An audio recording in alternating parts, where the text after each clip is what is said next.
Thank you so much. I think what is a constant and consistent fact is that the climate crisis intensifies with each day, where we are failing to come up with concrete decisions. But even where we come up with decisions, these are not followed through with concrete action that is measured.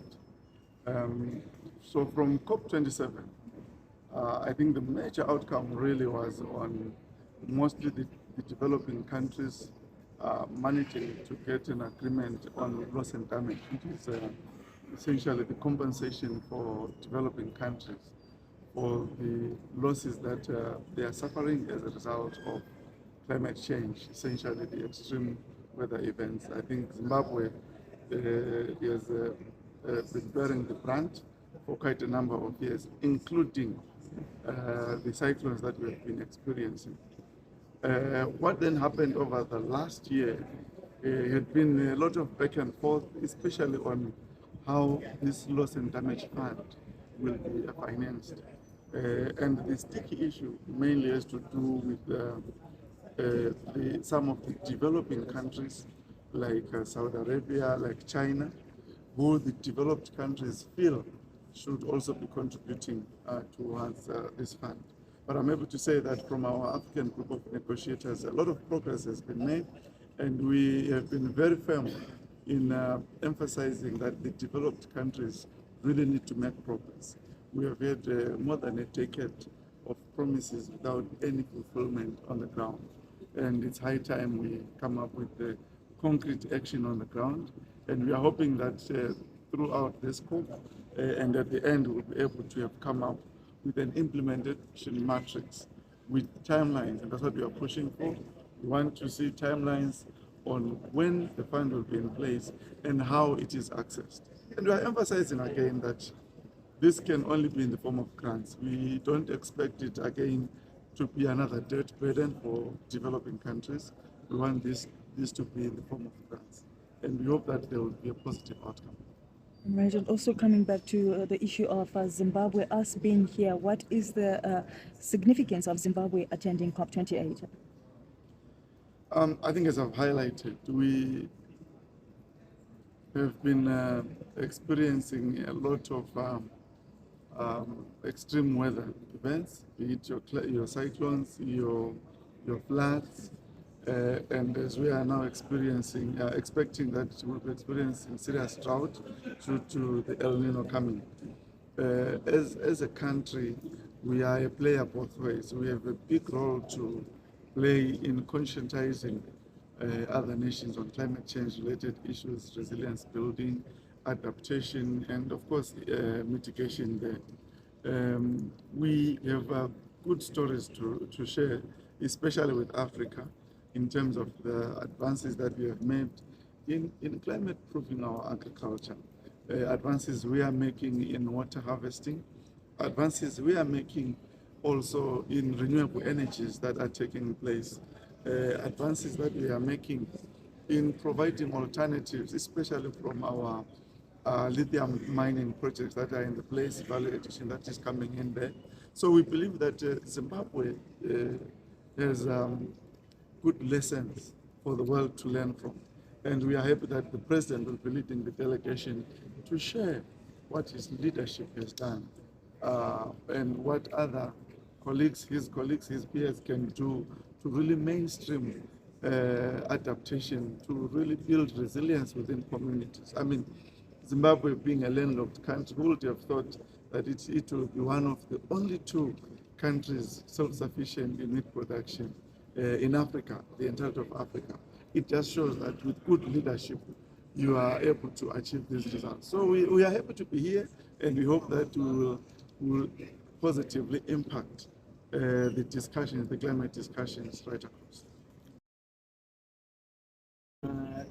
This conference provides an opportunity in terms of engagement and re-engagement, which is also aligned to our policy as a country, as we seek to engage and re-engage with all institutions. But also this is the multilateral platform which is going to discuss about climate financing, the discussions will also center around the interventions. They will also center around the livelihoods and the environment. They will also focusing on ensuring that we accelerate climate management, but at the same time, the interventions that the government of Zimbabwe, under the leadership of President Idi Mnangagwa, in terms of ensuring that we capacitate the Environmental Management Agency, the introduction of the climate-proof agriculture, the infrastructure development in terms of construction of dams and irrigation schemes in order to counter the challenges brought about by climate change. But at the same time, the legislative part in that the introduction of statutory instruments, and also recently this Tuesday, the introduction and approval of the principles of the climate change management bill, which sailed through cabinet and was approved. So all these are the interventions that the government of Zimbabwe has managed to accelerate in order to manage climate change. But at the same time, the statutory instruments that brought about the management of carbon credits and the centralization and the framework which now manages the carbon credits. So this multilateral platform gives an opportunity Zimbabwe to engage with other heads of states and also other international organizations in how best we can collaborate, in how best we can cooperate, how best we can also secure funding in terms of climate change, but at the same time, and how best we can also align with the sustainable development goals as we journey towards an upper middle income society by the year 2030, but taking care of the environment as well.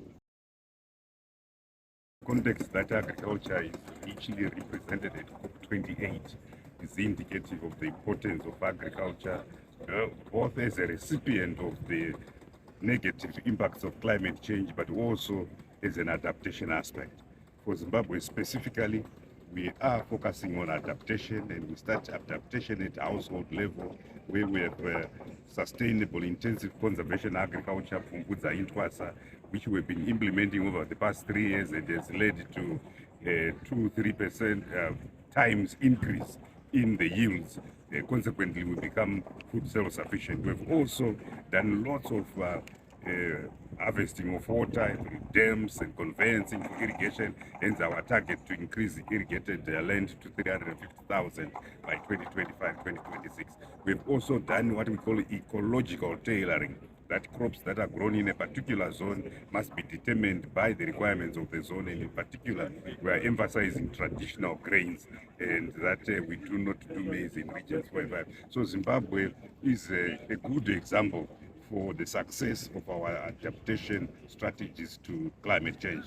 Agriculture consumes 60-70% of the water requirements in Zimbabwe, but also agriculture contributes 30% of the greenhouse gas emissions. The importance of being at this forum is to highlight first the negative impact of climate change, which we do not cause on vulnerable countries such as Zimbabwe.